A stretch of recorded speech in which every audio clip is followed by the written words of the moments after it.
Hi everyone, this is Anna Alexander, and this is Dish About the Dish, where the foods we eat tell the stories of our lives. So happy today to be chatting with the purveyor of Lick Your Lips cheesecake, Natacha. So come join us.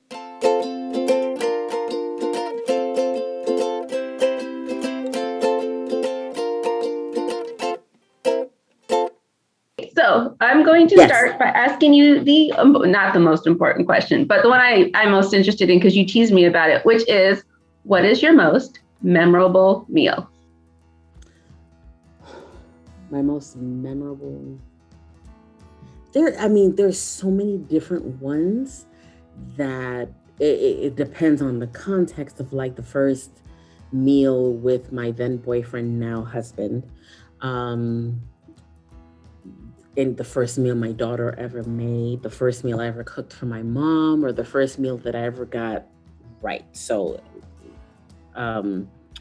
my answer to you at the time was fish. So I'm of Caribbean descent. My parents are Haitian, go Hades. Woo. And my mom is the sixth of 8 children. And it's 4 boys and 4 girls. And my mom, by far, is the best cook out of all 8 children. To the point where I remember growing up, holidays, we never really celebrated like big holidays, in terms of like the big sit down with everyone at the table. But my mother would always cook for an army, even though she only had 2 kids, because everybody always came by with their Tupperware to come. You know, they basically did drive by and pop in and say, hey, and then they would get their food and just like go. And so growing up, I spent a lot of time at the kitchen. Again, she was a single mom, and a lot of dishes I picked up really easy. But fish, Haitians eat, well, growing up, Haitians ate a very limited amount of limited types of fish. Snapper and kingfish were the ones I remember growing up on. And snapper was very particular because like you bought it a certain way, you had to clean it a certain way, and then you seasoned it a certain way, then you fried it or cooked it in a gravy or what have you. And I didn't start trying to make fish until my early 20s. And no lie, it took until like my mid 30s before I got it to like 85%. Like, you know, the way my mom makes it. And my mom is one of those people where she'll eat it if you make it. Maybe. My mom isn't that mom who'll spare your feelings, you know, and she'll like tell you that it's, you know, no, it's okay. She'll be like, this doesn't taste right.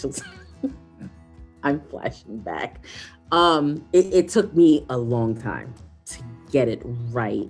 And it's funny because when last night I made fish and I tasted it and I was like, my mom would be so pissed at me. I was just, and it wasn't like it was bad. It just wasn't my mom's. And I was like, this is just trash in my head. And I was just like, but I'm an excellent cook. I can make almost anything. But that's one of my most memorable things because of how long it took for me to get it right. And things that sound complicated to other people are things that I do on a fairly regular basis. And it's like, well, how do you learn how to do that? Because my mom taught me, you know, the TLDR is fish, not because of the memory of a sit down with a special person or anything. It's just the journey to get it to a fraction of how the fish that I grew up eating when my mother would make fish. I'm still 15, 20% sucky at it. And that's when I learned with making any dish in terms of like following a recipe that you will never get it 100%. You could be side by side with the originator of whatever the dish is with all of the exact same ingredients. doing everything like when you watch talk shows when they do the cooking segments, you can be side by side and it will still never be exactly the same. It really is um a touch. There's just a way about cooking, and and I apply that same methodology with like my baking. So rather than try to make it like this, I just developed my own methodology to get it to to a flavor that I like. you know It's that's close, but not quite. it's never 100%. So I've My given up. dad's side, my family is Puerto Rican, and when I was visiting them a few summers ago, the phone calls always started out like this: "Hello, what are you cooking? Hello, what are you cooking?" No matter who they were talking to, first time, "Hello, what do you cook?" And I'm sure that's the same way. Is it? I'm wondering if that's all of the Caribbean island Hispanic nation. Yes. I'm actually, it's funny because my daughter and I are surprising my mom. We're going to Florida this Saturday, and we haven't seen her since November of 2019. So this is a delayed Mother's Day gift. And every time I talk to her, and I talk to her every day, it takes everything I have to not say to her, "What are you making?" Because I want, like, there's specific dishes I want her to make for me, and I can't tell her so that she can advance prep. And it's literally killing me inside because I want to walk in the door and eat it. And I can't. So you live in like New York City, correct? I live in New York City. I live in Brooklyn. And so do you have that typical New York City kitchen size? The one that's this big? Yes.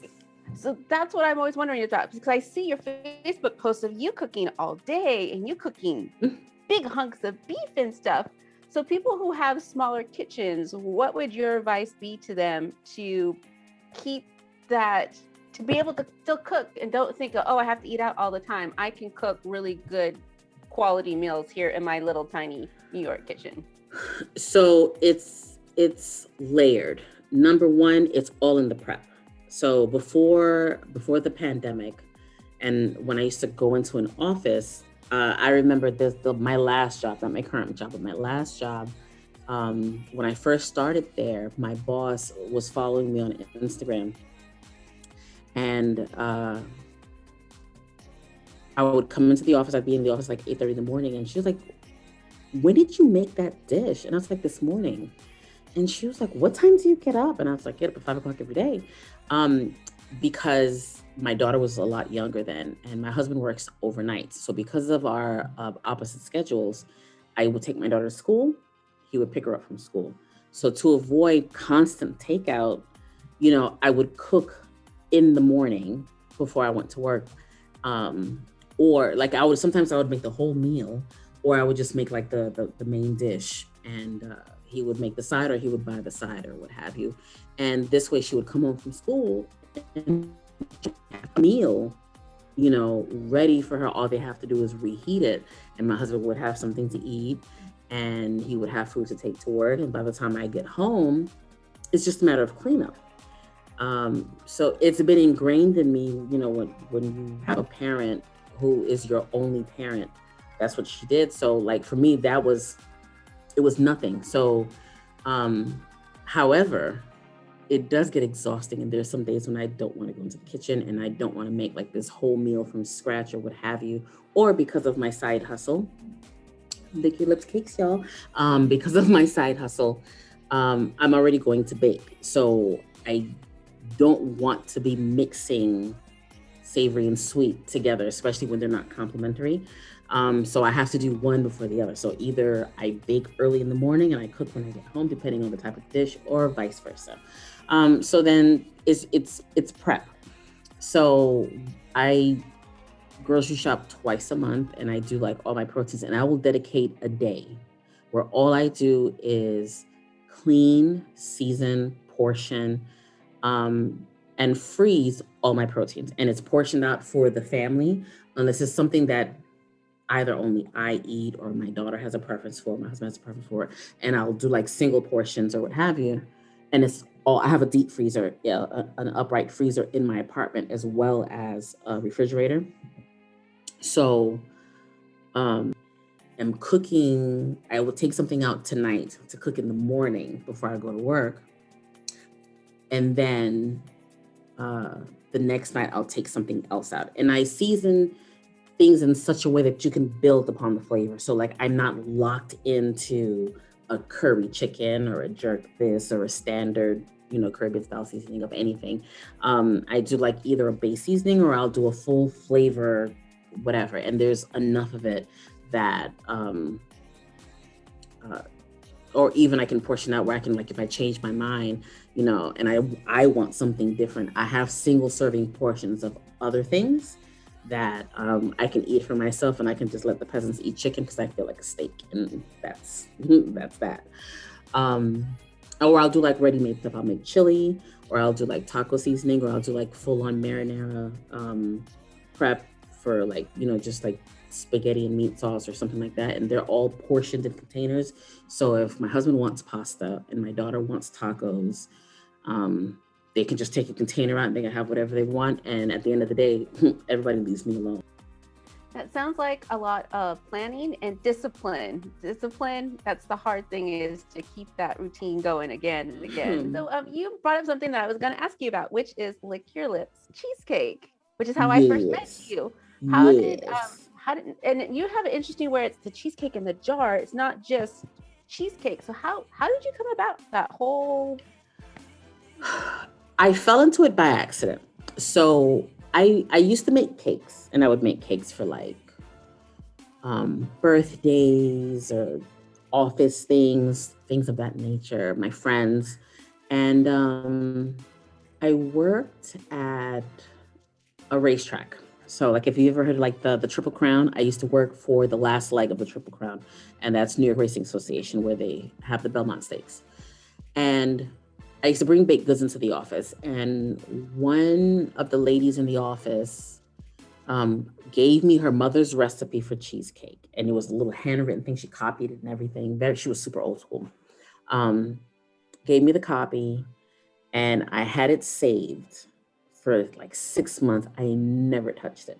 And then Thanksgiving, we had to work the day after Thanksgiving, and she brought leftover cheesecake. And I don't really eat sweets, but there's that 1 week out of the month where it takes hold of me, and it was that week, and I was like, this is perfect. And I took a bite of this cheesecake, and it was the best cheesecake I had ever had. And I was like, what is this? And she was like, this is the recipe. And I was like, oh, say less. So I started making whole cheesecakes, and I would make them for friends, families, locally, etc. In 2013, I had gone to Florida. I had a lot. I grew up in Florida, so I had friends who were like, "Yeah, you should bring cheesecake, whatever." So rather than bring cheesecake, I just set up shop in my mother's kitchen, and I made like a whole bunch of cheesecakes while I was there, like 12 cheesecakes, while I was on vacation. People are like, "Well, you should start shipping." The cost to ship a whole cheesecake, if you are not like Juniors or some other company that does this in high volume, is ridiculously expensive. It would cost the price of the cheesecake, and the price of shipping would be the same. So you would pay almost $100 for a cheesecake, and that's not cost effective. It doesn't make any sense. One of my best friends, he um whenever he came to New York, I would bake like a loaf cake for him to take back to his husband. And he just forwarded a recipe to me for some banana bread something in a jar. And I happened to have jars because I was making jam. And I had made a cheesecake for someone, and I made too much batter. It was too much to throw away, and I don't eat cheesecake. So I was like, you know what? Let's try it. Through trial and error, I was able to figure out how long it takes to fully bake the cheesecake for it to come out a certain way or what have you. And that's how it started. And then, ironically, it was an author who I met who came to New York with her daughter, and she was my first shipping customer in like January of 2014. So 7 years now. She was my very, very first uh, customer that I shipped to. And Yeah, and that it's through the cheesecake. I've traveled in a lot of the country that I never thought um, I would be traveling to. You know, I've Texas and Colorado for Book Bonanza, Phoenix, Arizona, Vegas, Alabama, Ohio. I mean, I've been up and down the Eastern Seaboard, the Mid Atlantic, the Midwest. Um, yeah, it's been I never would have thunk it, you know. And my daughter is hilarious because she's like, when she's traveled with me, she was like, "Why are you so popular?" And I was like, "Hey, kind of a big deal. Can you like act like you know?" Um, it's great. So I do hope eventually that it takes off some in some form or fashion that I could take over the world. But if not, if it's nothing more than a lucrative hobby, I'm fine with it. So, what are some of your either most popular or favorite flavors that you have put out? Because you come up with some creative ideas there. Oh yeah, my pecan bourbon bomb is a really popular one. Um, and that's liquor infused as clearly. But like my weirder ones that it was just a gamble. One of them was the Southern Sinner, that is bacon, bourbon, you'll sense the theme, bacon, bourbon, and the donut holes in there. Then there's jalapeno maple bacon I've done. I've done cheesecake versions of drinks. So I've done like the mudslide, I've done the Moscow Mule, I've done some wine infused ones. And then there are others that I've done just like I'll see something on TV, if I'm watching Food Network or like they're eating a dish or something like that. Or I'm grocery shopping and I'll see something that is not cheesecake related. It's just, oh, that looks good. And the first thought in my head is, I can make a cheesecake, you know? So, I do stuff like that. It's just like super weird. So like, as a matter of fact, tonight I'm going to make a Twix candy bar cheesecake. And my friend was like, "Are you going to get Twix?" I was like, "No, no, no. Shortbread cookie crust, cheesecake batter, caramel, and a chocolate ganache on top." And it's so random the things that I put together. Um, but the liquor ones are my favorite ones to make because people are like, they're like, "How did you do it?" And I was like, I don't know, I just did it. I go, it's completely, but I'm so used to doing it that even though baking is a science, cheesecake allows you a little bit of latitude, a little gray area in the science. So I can literally do it with my eyes closed and to the point where I can go and buy all of my ingredients. And within 45 minutes of me walking in the door, I will have cheesecake jars in the oven. Like, and when I tell people that, they have to see it to believe it because it sounds like I'm bragging. It's like I'm just so I have such a rhythm already built in that it's just automatic. So like when I have events and I would do like several hundred jars. My biggest event where I've done jars was like Book Bonanza in 2019 when I went to the Book Bonanza event. I did almost 900 jars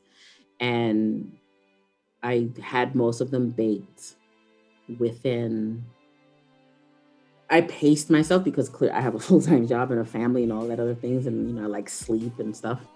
Um, it took me a couple of weeks, but it's a whole strategy. And the first time I ever made that large of a volume of jars, it took me almost a month.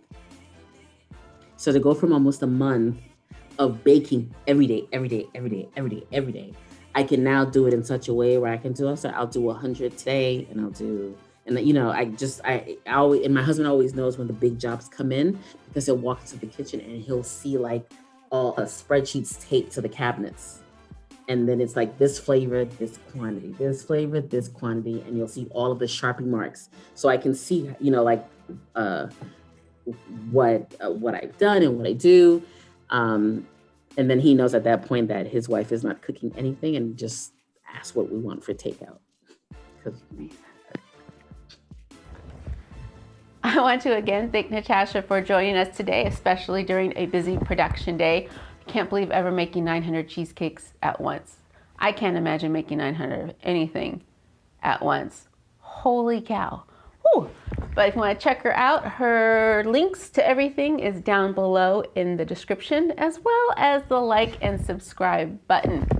Appreciate it if you could hit both, because we would like to see you again at a future video. Please also comment. Tell us what your favorite cheesecake is, because I think you know what some of mine are. And those boozy ones do sound really, really good. So, hope to see you again real soon. And until next time, y'all.